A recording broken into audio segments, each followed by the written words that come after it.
오선의 이종걸 의원 연결해서 이야기 좀 나눠보겠습니다. 이종걸 의원님 안녕하십니까? 예, 안녕하셨습니까? 네. 이종걸입니다. 네. 예. 이 북한의 어떤 또 도발이라고 그래야 될까? ICBM 발사. 그 기존에 이제 뭐 미사일 발사와는 좀 다르게 뭐 게임 체인저가 돼버렸다 이런 평가도 있고요. 우리 네. 의원님께서는 어떻게 보십니까? 예, 트럼프 대통령 만나고 온 그 방미, 네. 문재인 대통령이 그 한미 공조에 가장 타격을 주는 시기를 선택한 것이다 이렇게 보이네요. 네. 또 북한은 우리 새 정부가 북한에 대해서 좀 유화적일 것을 기대했지 않았나 이렇게 생각하는데 네. 한미 정상회담으로 그 공동 대응이 이렇게 견고해졌다 이렇게 판단한 것 아닌가. 그리고 또 그 ICBM의 발전 속도를 과시하는 의도도 이렇게 네. 보이는데요. 한국과 미국 간의 그 북한 정책에 대한 그 균열을 네. 만들어내서 대북 공조에 차질을 기도하고 결국 위기 국면 끝까지 몰고 가서 미국과의 유리한 타협을 얻어내려는 뭐 벼랑 끝 전술을 네. 계속 좀 더 긴장된 방식으로 진행하고 있다. 네. 이렇게 생각합니다. 문재인 대통령은 이제 어제 출국하기 전에 또 미사일 발사 시험, 또 무력 시위를 지시하지 않았습니까? 네네. 이것은 또 어떻게 받아들여야 될까요? 나중에 보니까 이거는 문 대통령이 먼저 트럼프 대통령에게 합동작전을 제안한 것이네요. 네. 지금까지에 비해서는 좀 이례적입니다. 네. 대북 전략에서의 그 주도권을 가지고 그 무원칙한 대화주의자가 아니다. 원칙에 입각하고 있다. 네. 이런 이제 단호한 생각을 북한에게 이렇게 보여줬다고 생각합니다. 네. 그래서 저는 이번에 그 국군의 그 현무 EA와 그 주한미군의 에이티킴스 네. 그 지대지 미사일을 그 시험 발사하는 것은 분명히 김정을 비롯한 북한 수뇌부의 심리적인 압박을 네. 주는 효과가 있다. 무원칙한 대화주의 가지고는 안 된다. 네. 그걸 분명히 해서 저는 굉장히 적절했다라고 이렇게 평가드리고 싶습니다. 그렇군요. 네. 문재인 대통령이 메르켈 총리와 이제 뭐 첫 정상회담을 가졌고 슈타인 마이어 독일 대통령과도 이제 회담을 가졌는데 오늘 우리 시간으로 이제 저녁 7시 40분 정도에 예. 퀘르버 재단 초청으로 이제 퀘르버 연설을 하게 돼 있어요. 예. 여기 이제 이 ICBM 발사 전까지는 상당한 또 공을 들여서 대북 메시지를 담을 것으로 예상됐는데 메시지가 많이 수정돼야 될 것 같지 않습니까? 예. 북한 행동이 첫 번째 대통령께서 대화를 제의한 것에 대해서 일단은 정면으로 거부한 것으로 보이지 않습니까? 네. 그래서 어떤 대화 재개에 대한 설명과 양해를 이제 구하는 것이 아마 뭐 당초 생각이었다면 네. 이건 좀 달라질 수밖에 없다. 그래서 트럼프 대통령과 회담에서 한국이 대북 정책 주도권을 가지고 나갈 것이다라고 하는 것을 네. 분명히 했고, 네. 문 대통령이 그럼으로써 책임도 가진 반면에 G20 국가들과 그 기대와 우려를 이렇게 동시에 가지고 있었지 않습니까? 네. 근데 이제 저는 북한의 그 미사일 실험이 역설적인 효과도 줬다. 북한이 벼랑 끝으로 치달을수록 중국과 러시아도 대북 공조에 동참할 수밖에 없는 거 아니냐. 네. 중국과의 사드 갈등도 네. 좀 풀릴 수 있는 단초가 마련됐다라는 낙관적인 전망도 하게 되지 않나 이렇게 네. 생각합니다. 오늘 그야말로 이제 한중 정상회담, 시진핑 주석과의 정상회담이 예정돼 있는데 방금 말씀하신 사드 문제 말이죠. 북한이 저렇게 ICBM까지 쏜 상황에서 시진핑 주석이 중국이 우리한테 사드를 계속 철회해라 이렇게 압박할 수만은 없는 거 아닙니까? 사드가 그 북핵의 어떤 방어에 중요한 기반 역할을 할 수 있는 것은 틀림없는 거 아니겠습니까? 네. 중국이 여러 가지 이유를 들어서 계속 사드에 대해서 아주 극단적인 그 문제에 대한 한국에 대한 요구 이런 것들이 네. 좀 이제 그 지금까지 미국과 한국의 중국에 대한 그 북한의 네. 공조, 대북 공조를 이제 동참하도록 하는 것에 대한 명분을 이제 갖게 될 것이다 이렇게 생각합니다. 그래서 네. 좀 풀릴 수 있는 길이 좀 열리지 않겠는가 그런 생각입니다. 중국은 여전히 대화로 풀어야 된다 그런 원론적인 얘기를 하면서도 제재는 조금 미온적이고요 북한에 대한. 네. 그리고 이 핵 개발이라든지 미사일과 한미 연합 훈련의 같은 중단, 이른바 쌍중단을 계속 요구하고 있는데요. 이 문제를 어떻게 받아들여야 됩니까? 예, 투트랙으로 해왔던 것은 사실입니다. 그러나 중국이 또 그 유엔 대북 제재에 관해서 지금까지 비온적이지만 참여를 계속 해왔지 않습니까? 네. 지금 그 대륙간 탄도탄 어느 정도 이런 식의 북한의 그 입장에 대해서 이제 사드와 함께 북한이 중국이 그리고 같이 공조할 수 있는 네. 그러니까 한국과 미국의 그 대북 제재에 대해서 좀 더 직접적이고 그 위협적인 네. 그런 문제에 관한 좀 더 적극적인 공조를 끌어낼 수 있겠다. 네. 저는 그런 생각이 듭니다. 그러면서 이제 사드 문제도 어느 정도의 그 풀어 나가는 해법도 생기지 않겠나 이렇게 생각합니다.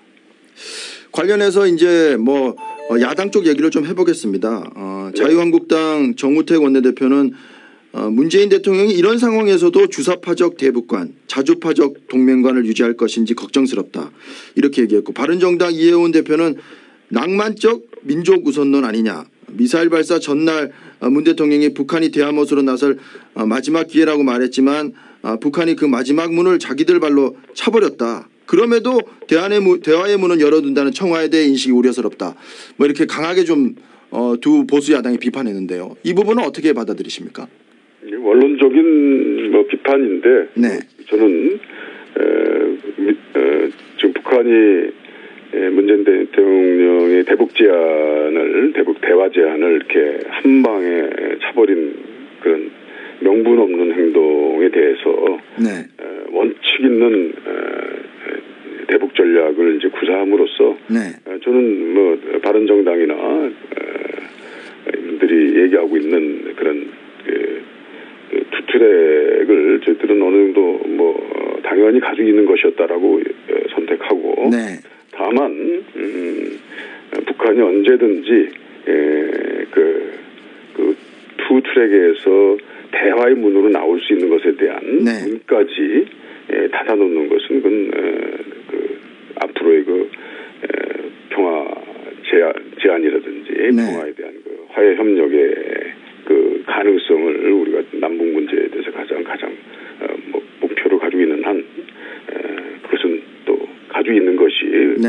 그 여당 정부 지금까지의 목표를 그대로 유지하는 것이다 이렇게 생각합니다. 특히 자유한국당 같은 경우에는 주사파 적 대북관, 주사파 비서실이다, 청와대 비서실 이렇게까지 얘기했는데 이건 좀 어떻게 지나칩니까? 조금 어떻습니까? 글쎄, 예전에 그 북한 김일성에게 절도하고요. 북한 네. 방송을 공작적으로 듣기도 했다는 그 주사파 출신이 전향했다고 하면서 뉴 라이프로 이제 바뀌어진 많은 분들이 네. 자유한국당에도 이렇게 있지 않습니까? 네. 바른정당에도. 그것을 과거의 어떤 그 사실에 주사파를 낙인을 찍힌 것은 또 문제가 있는 거 아니겠습니까? 그분들의 그 주사파의 과거 전력은 어떻습니까? 네. 그래서 저희 청와대 예전에 학생운동한 분들 중에서 네. 저희 PD와 NL 중에 네. NL 입장을 가지고 있었던 분도 있지만 그동안 네.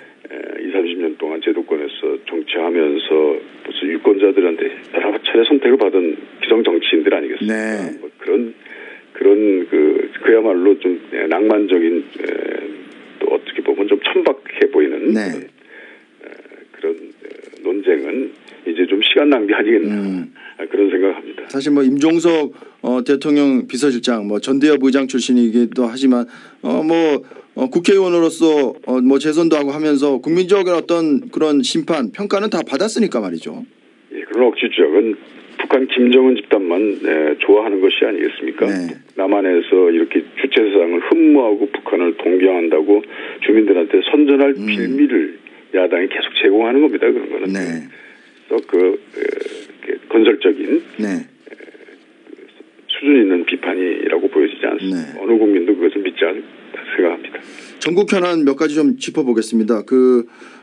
어제 이제 우원식 원내대표, 정우택 자유한국당 원내대표 만났는데 여전히 그 추경안이라든지 정부조직법 이 개편안 관련해서 상임위를 계속 운영할지에 대한 그 입장 정리가 안 됐어요. 네. 야당은 여전히 인사 문제, 특히 조대엽 그리고 송영무 두 사람에 대한 어떤 자진 사퇴 또는 퇴진 이걸 요구하고 있는데 말이죠. 이걸 어떻게 풀어내야 됩니까? 굉장히 길어졌습니다. 총력적 공세를 보이는 걸로 보이는데요. 네. 여론조사를 다 수용할 수는 없겠습니다. 그 결과를 보면 네. 국민들의 공감을 그렇게 받고 있는 것은 아니다라고 생각을 합니다. 네. 반성하고 새로운 길을 모색하는 올바른 정치를 좀 추진하는 게 좋겠다. 그리고 이제 추경안 일자리를 만드는 거 아니겠습니까? 네. 그리고 정부조직법은 중소벤처부를 신설하는 아주 극소한 범위의 것입니다. 미래 창조부라든지 네. 이런 것들은 그대로 내용 이름도 가져가는 체제 하고 있는 거 아니겠어요? 네.